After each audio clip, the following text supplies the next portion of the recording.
Oh look, it is everybody's favorite legendary. Well, I mean, not entirely mine, but I know he is extremely popular. We're gonna try and scissor this one open. If I can just kind of poke it real good and not stab myself, that would, ooh, real close to stabbing myself, but I didn't. A little bit more force at a slightly different angle, and that would have been my life. Oh no, I scratched to the tin. Well, that's what I get for not using a knife. I just know that it's gonna be at least one person that either leaves a comment or dislikes the video at the very least for me scratching the tin that Pokemon Company clearly doesn't even care about because the lid isn't even, like, it's warped. So, like, why should I care? Anyways, we have our promo card that comes with this little guy along with 5 packs in this one. Somehow the tins are always better than the boxes. We have our promo Giratina. Probably not the highest value because, again, it is just a promo, but you know, probably can't be too bad. He is a fan favorite, at least as of late. And there's our code card. And let's see what packs come inside. I am getting very negative flashbacks from this Lost Origin here. If you would like to know why, watch my rather recent video on the Build and Battle Stadium of Lost Origin. Second Lost Origin, again, just not too happy right now. We have a Fusion Strike and 2 Evolving Skies. Very, very popular set. You know what? I think we're actually just going to go in order, at least in order of the sets. I'm going to shuffle them out a little bit.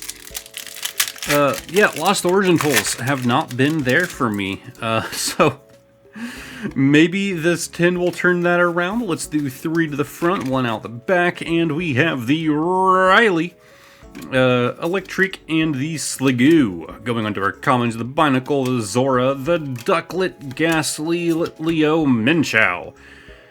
And on the end, shocking. I don't recall Lost Origin having bad pull rates, at least not to my memory. Was that?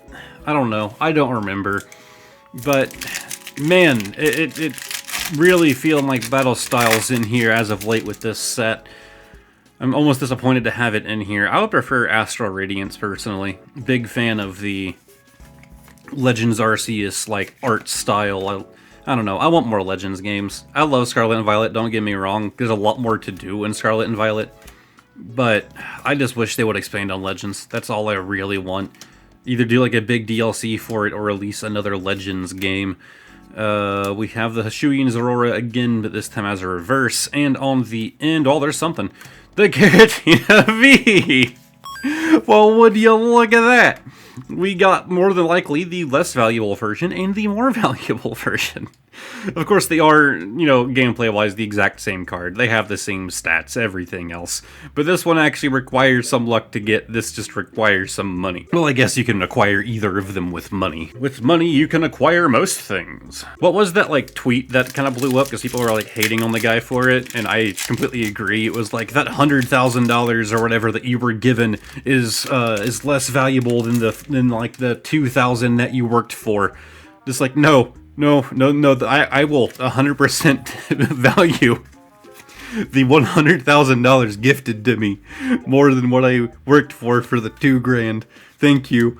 Fairwear Bell, the Grubbin, Rotom, Smeargle, Clamperl, Morpeko, we have the Gligar, and the Deoxys. I still like that card. It's just unique having all 3 battle styles on one card. I appreciate it, but I have like 2 or 3. We're already down to the last 2 packs. This is a short video, but both of them are Evolving Skies, and actually we have very polar opposites here as far as, like, you know, the theming goes. We're gonna start off with the Sylveon, as it's my least favorite of the evolutions. I'm sorry to all the Sylveon fans out there. But we're going to pull out our code card. Come on. There, Sony, there you go. Okay, thank you, Sony, for actually giving them more than like a split second of focus so they could like type that thing in. We have the Rescue Carrier, the Aroma Lady, and the Boldor.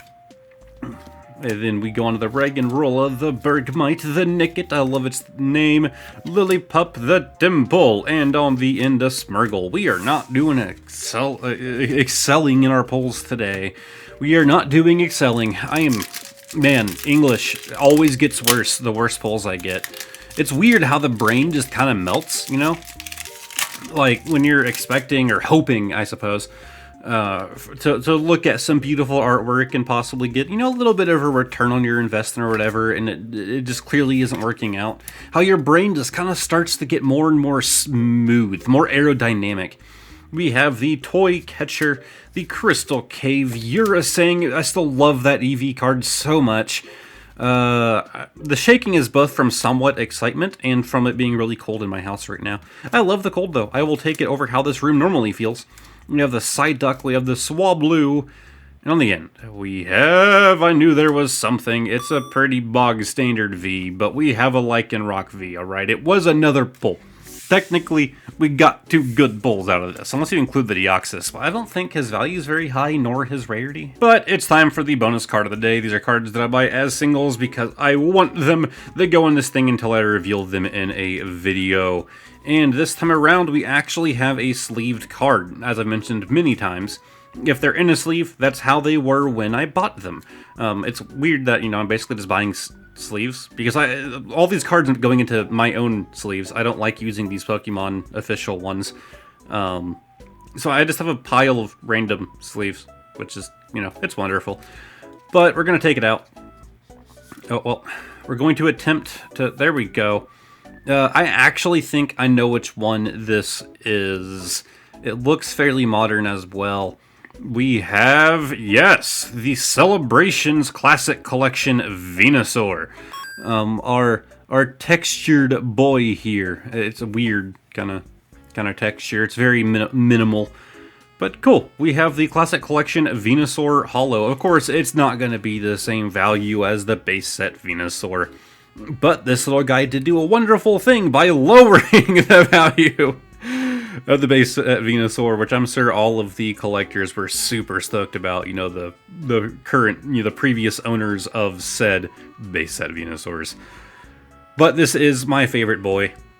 And I don't believe I ever pulled him from the Celebration set, so it's nice to buy him as a single. I could be wrong, maybe I already had him and now I have 2 and wasted my money, but it's not entirely a waste, because now you guys got to see a nice, beautiful little card at the end of a video. So if you guys enjoyed this video, give it a like, subscribe to the channel, all of that fun stuff. I know it was a bit shorter, but I'm not here to waste your time. I'm going to give you the content and then get the hell out. So I really do hope that you guys enjoyed, and hopefully I will see all of y'all next time. Goodbye for now.